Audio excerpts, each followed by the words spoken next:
Avez-vous déjà pensé que ne rien faire du tout dans votre jardin pouvait être la meilleure des stratégies?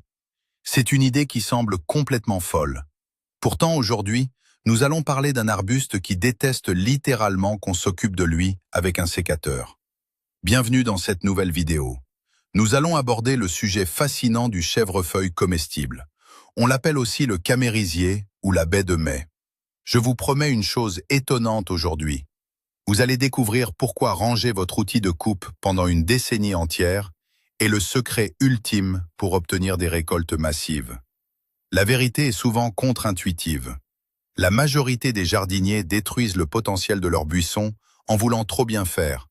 Ils taillent trop tôt, ils taillent trop court, et ensuite, ils se demandent pourquoi ils n'ont pas de fruits. Dites-moi dans les commentaires, êtes-vous du genre à vouloir tout tailler au carré dès le premier printemps? Ou préférez-vous laisser la nature faire son travail? Restez avec moi jusqu'à la fin. Je vais vous révéler la seule et unique exception qui vous autorise à couper une branche avant ce fameux délai. Pour bien comprendre cette règle stricte, il faut faire un petit voyage dans le temps et dans l'espace.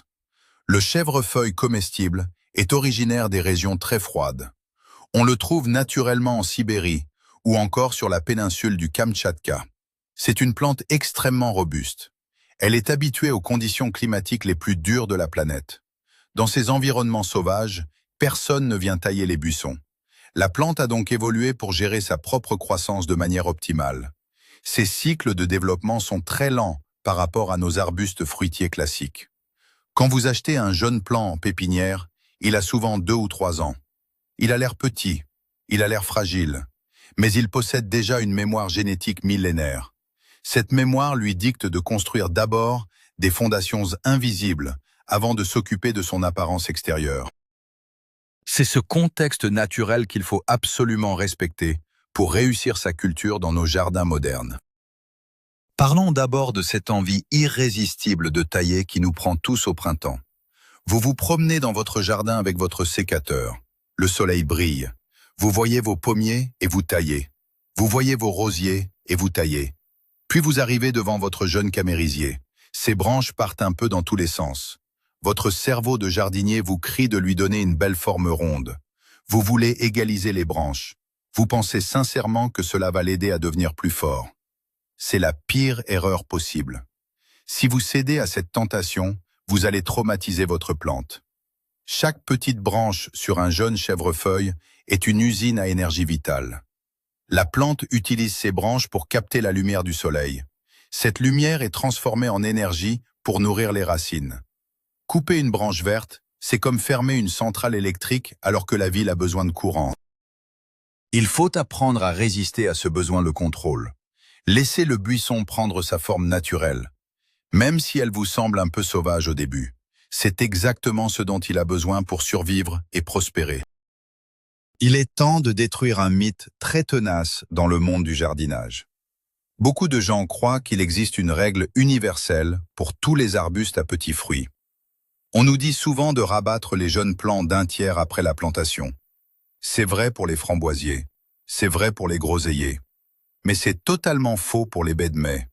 Le chèvrefeuille comestible a une physiologie complètement différente. Il ne produit pas de rejet vigoureux depuis la base comme un framboisier. Sa croissance est apicale.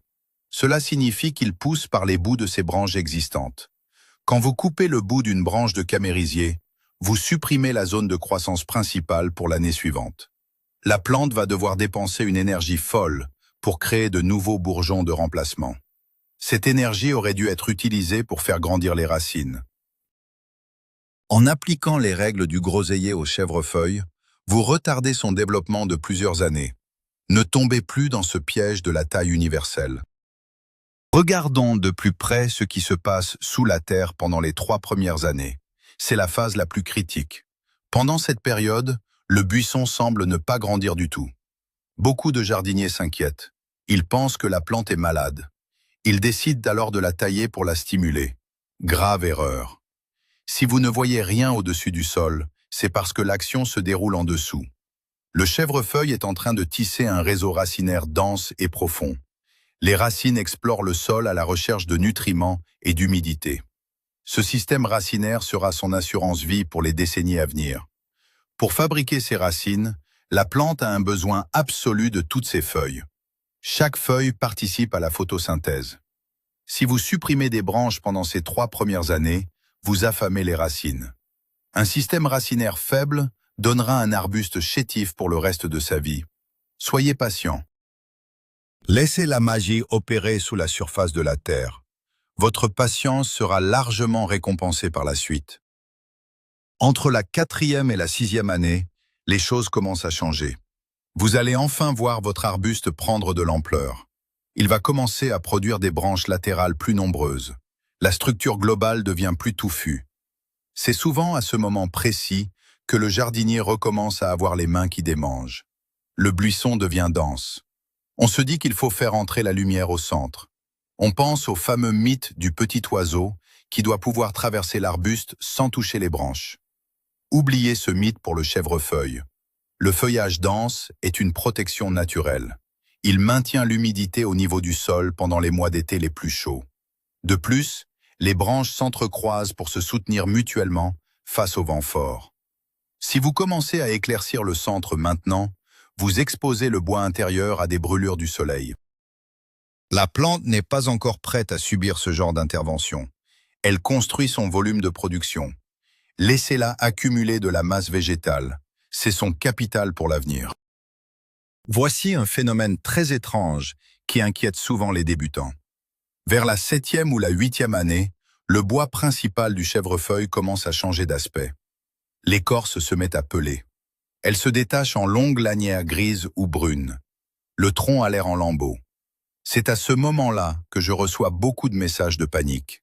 Les gens pensent que leur arbuste est attaqué par une maladie terrible. Ils prennent alors leur sécateur pour éliminer ces branches qu'ils croient mortes. Je vous arrête tout de suite. Ce processus est tout à fait normal et naturel. L'écorce qui pèle est le signe que votre camérisier devient adulte. C'est une caractéristique botanique normale de la famille des chèvrefeuilles. Sous ces lanières mortes, le bois est parfaitement sain et vivant. Ne tirez pas sur l'écorce. Et surtout, ne coupez rien. Laisser l'écorce s'exfolier naturellement fait partie du charme sauvage de cette plante. Apprenez à observer et à comprendre le langage de vos végétaux au lieu de réagir avec précipitation. Nous arrivons enfin au chiffre magique, 10 ans. Mais pourquoi faut-il attendre exactement une décennie avant d'envisager une vraie taille de fructification? Ce n'est pas un chiffre choisi au hasard. 10 ans, c'est le temps moyen qu'il faut à cette plante spécifique pour atteindre sa pleine maturité dans des conditions de jardin classique. À cet âge, le système racinaire est massif et autonome. La charpente aérienne est solidement établie. La plante a stocké des réserves énormes dans son vieux bois. Seulement à partir de ce moment, elle est capable de supporter le stress d'une taille sévère sans en souffrir. Avant 10 ans, la plante est comme un adolescent en pleine croissance. Elle a besoin de toutes ses calories. Après 10 ans, elle devient un adulte robuste qui peut se permettre de perdre quelques branches pour se renouveler. Attendre une décennie demande une patience infinie, c'est vrai. Mais c'est le prix à payer pour avoir un verger pérenne. Un camérisier bien traité peut vivre et produire des fruits pendant 30 à 40 ans sans aucun problème. Laissez-moi vous raconter l'histoire classique de 2 voisins, pour bien illustrer mon propos. Le premier voisin plante son chèvrefeuille. Il le laisse pousser de manière sauvage. Il ne fait que l'arroser et mettre du paillage. Le second voisin achète la même variété. Mais lui, il aime que son jardin soit parfait. Dès la 3e année, il taille son buisson pour lui donner une forme de boule bien nette. Il coupe toutes les branches rebelles. Que se passe-t-il la 4e année? Le buisson du premier voisin mesure 1 mètre de haut et produit ses premiers bols pleins de grosses baies bleues. Le buisson du second voisin est resté minuscule. Il n'a produit que quelques maigres feuilles et pas un seul fruit. Pire encore, le second buisson mettra des années à s'en remettre. Ce choc végétatif est terrible. La plante concentre toute son énergie à fermer ses blessures et à repousser, au lieu de préparer des fleurs. L'obsession de l'esthétique détruit la capacité productive de la plante. Soyez le premier voisin. Soyez le jardinier paresseux, mais intelligent. Pour comprendre pourquoi la taille précoce est une mauvaise idée, il faut observer comment les fruits se forment. Approchez-vous de votre buisson en hiver. Regardez bien les branches. Vous verrez de petits bourgeons gonflés.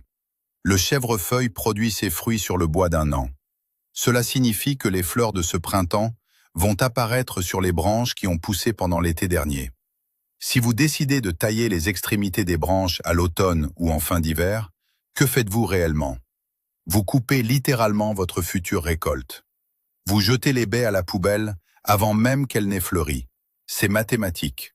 Moins de bois jeune signifie moins de fleurs. Et moins de fleurs signifie moins de fruits. Pendant les 10 premières années, nous voulons maximiser le nombre de branches jeunes pour maximiser la récolte.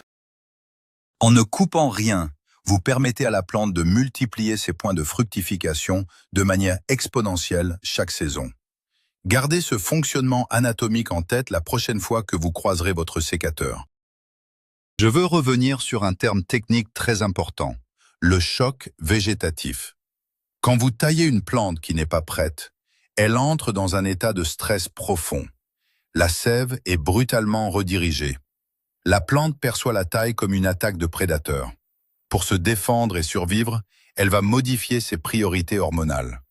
Au lieu d'envoyer des hormones pour déclencher la floraison, elle envoie des hormones de croissance d'urgence.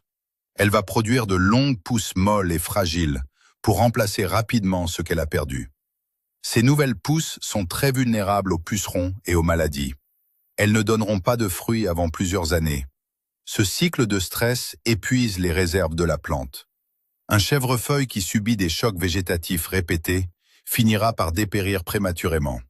C'est une réaction en chaîne catastrophique. Le simple fait de ranger vos outils de coupe permet à la plante de conserver son équilibre hormonal naturel. Une plante sereine est une plante extrêmement productive et résistante. Si vous ne devez pas tailler, que devez-vous faire pendant toutes ces années pour aider votre plante? La réponse est simple, le paillage. Au lieu d'agir sur les branches, agissez sur le sol. Le chèvrefeuille comestible a des racines très superficielles. Elle court juste sous la surface de la terre. C'est pour cela qu'il déteste la concurrence des mauvaises herbes et la sécheresse.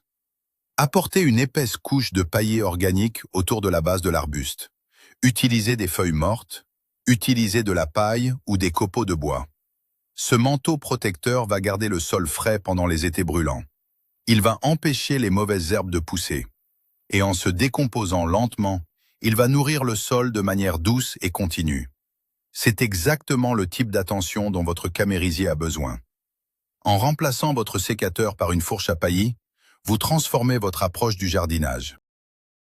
Vous travaillez en accord avec les besoins profonds de la plante. C'est le secret des récoltes abondantes des professionnels. Il y a un autre élément crucial à prendre en compte.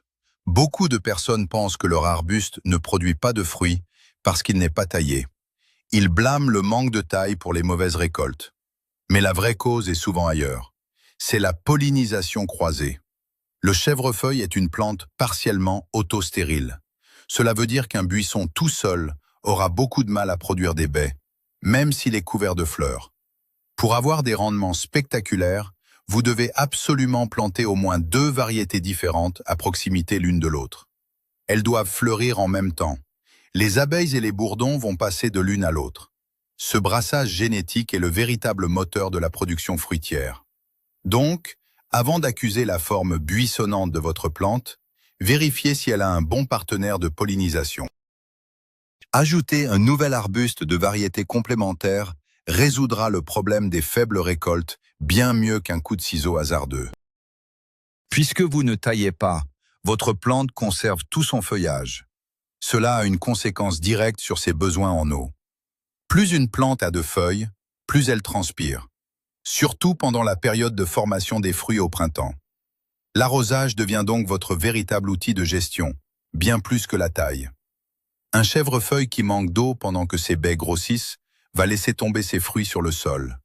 Les baies qui resteront seront petites, dures et amères.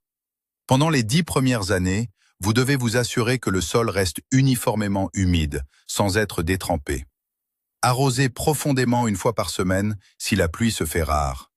Un arrosage lent et profond encourage les racines à descendre dans le sol pour trouver la fraîcheur. C'est une habitude vitale à prendre.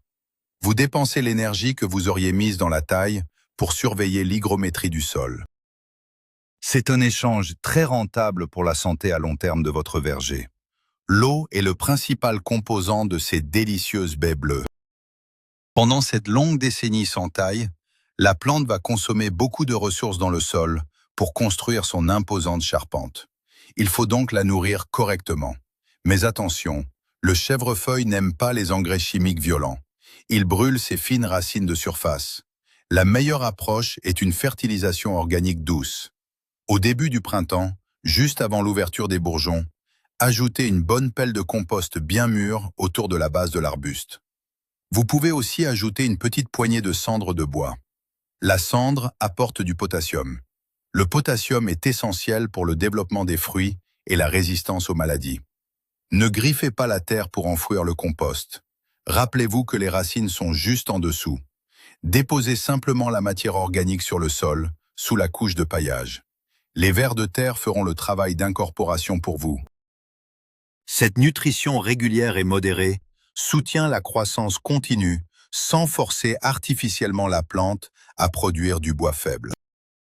Je vous avais promis au début de cette vidéo de vous révéler la seule exception à cette règle des 10 ans. Il y a un seul cas très précis où vous avez le droit, et même le devoir, de sortir votre sécateur.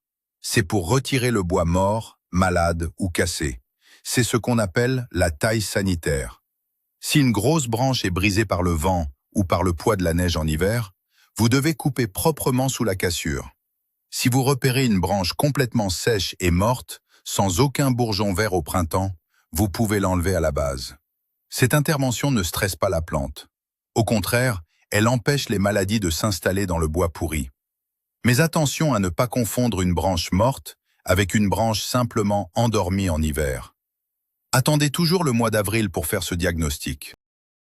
C'est seulement quand les premières petites feuilles vertes apparaissent que vous pouvez voir avec certitude quelles branches n'ont pas survécu. Restez prudent et limitez-vous strictement au nettoyage sanitaire indispensable. Laissez-moi vous expliquer comment la plante gère la saison hivernale toute seule. Beaucoup pensent qu'il faut réduire la taille du buisson en automne pour le protéger du gel. C'est encore une idée fausse. Le chèvrefeuille de Sibérie peut supporter des températures descendant jusqu'à moins 40 degrés Celsius. Ces bourgeons floraux peuvent résister à moins 8 degrés, même s'ils sont déjà ouverts au printemps. C'est une robustesse incroyable. La totalité du branchage joue un rôle de bouclier thermique. Les branches extérieures protègent le cœur du buisson des vents glaciaux.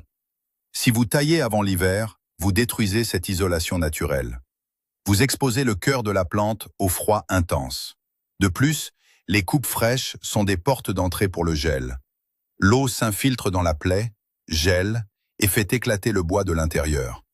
La meilleure préparation à l'hiver est de ne rien faire. Laissez l'arbuste entrer en dormance tranquillement avec toutes ses branches intactes. Il sait exactement comment traverser l'hiver sans notre aide. Il faut absolument que nous parlions de l'esthétique du jardin. Nous avons été conditionnés par les jardins à la française et les magazines de décoration. Nous voulons que nos plantes soient symétriques, équilibrées et parfaitement taillées. C'est une vision très artificielle de la nature. Un chèvrefeuille en bonne santé est souvent asymétrique. Il a un port un peu désordonné. Il ressemble plus à un buisson sauvage qu'à une boule géométrique. Et c'est magnifique ainsi. Il faut changer notre regard de jardinier. Apprenez à trouver la beauté dans la forme naturelle de la plante. Ce désordre apparent est en réalité une architecture hautement optimisée par la nature. Chaque branche pousse dans une direction spécifique pour capter une ligne de lumière solaire. En voulant forcer la plante dans un moule humain, nous détruisons son efficacité énergétique. Acceptez le côté un peu rebelle du camérisier. C'est la marque d'un jardinier qui comprend et respecte la vraie nature des végétaux fruitiers qu'il cultive. Vous vous demandez peut-être comment la lumière peut pénétrer dans un buisson très touffu si on ne l'éclaircit pas. La nature a tout prévu. Les feuilles du chèvrefeuille sont disposées de manière très intelligente sur les tiges. La plante pratique elle-même ce qu'on appelle l'auto-élagage. Si une petite branche au centre du buisson ne reçoit plus assez de lumière pour être rentable, la plante va simplement cesser de la nourrir. Cette brindille va sécher et tomber toute seule. La plante gère son propre éclaircissement interne de manière bien plus précise que n'importe quel humain avec un sécateur. Elle équilibre parfaitement le ratio entre l'ombre nécessaire pour protéger ses racines et la lumière requise pour mûrir ses fruits. Faire confiance à ce mécanisme naturel est le meilleur conseil que je puisse vous donner. Observez l'intérieur d'un vieux buisson non taillé. Vous verrez que les branches maîtresses sont dégagées à la base et que la canopée capte la lumière au sommet. C'est un système parfait. Un autre avantage invisible de ne pas tailler pendant une décennie concerne la biologie du sol. Le sol autour de votre plante n'est pas juste de la saleté. C'est un écosystème vivant complexe. Il y a des millions de bactéries et de champignons microscopiques. Ces micro-organismes vivent en symbiose avec les racines du chèvrefeuille. Ils échangent des nutriments vitaux. Quand vous ne taillez pas, la plante maintient une activité racinaire constante et puissante. Elle sécrète des sucres dans le sol pour nourrir cette armée invisible. Cet écosystème devient incroyablement riche et résilient. Si vous taillez sévèrement, les racines meurent en partie. Les échanges s'arrêtent. Les champignons bénéfiques disparaissent. Le sol devient pauvre et inerte. En laissant le buisson tranquille en surface, vous cultivez en réalité un sol d'une fertilité exceptionnelle en profondeur. Cette richesse du sol protégera votre plante contre la plupart des maladies courantes. Tout est lié dans le jardin. Une action en haut a toujours une répercussion en bas. Maintenant, projetons-nous dans le futur. Que se passe-t-il exactement après cette fameuse 10e année? Le jour est enfin arrivé. Votre buisson est grand, majestueux et très productif. Mais il commence à montrer des signes de fatigue. Les branches du bas produisent de moins en moins. C'est le moment d'intervenir. Mais attention, pas n'importe comment. Oubliez la coupe en boule. Nous allons pratiquer une taille de rajeunissement ou de renouvellement. La technique consiste à repérer les 2 ou 3 plus vieilles branches au centre du buisson. Ce sont souvent les plus épaisses. Vous allez les couper très bas, à quelques centimètres du sol. Pourquoi faire cela? Pour forcer la base de la plante à émettre de toutes nouvelles pousses vigoureuses depuis la souche. Ces jeunes pousses deviendront les branches maîtresses des années suivantes. Vous renouvelez ainsi environ 20% de la plante par an. L'arbuste reste toujours productif, mais il rajeunit son bois en douceur. C'est la seule vraie technique de taille valable. Pour résumer cette longue attente, pensez à votre chèvrefeuille comme à un investissement à long terme. Les premières années peuvent sembler frustrantes. On a envie d'agir. On a l'impression de ne pas en faire assez en regardant le buisson pousser à son propre rythme. Mais rappelez-vous que la vraie force se construit dans la patience. Les jardiniers qui réussissent les plus belles récoltes de baies de mai sont ceux qui ont su ranger leur sécateur. En respectant ces 10 années de grâce, vous permettez à la plante de développer un système racinaire indestructible. Vous lui laissez construire sa charpente pour supporter des kilos de fruits.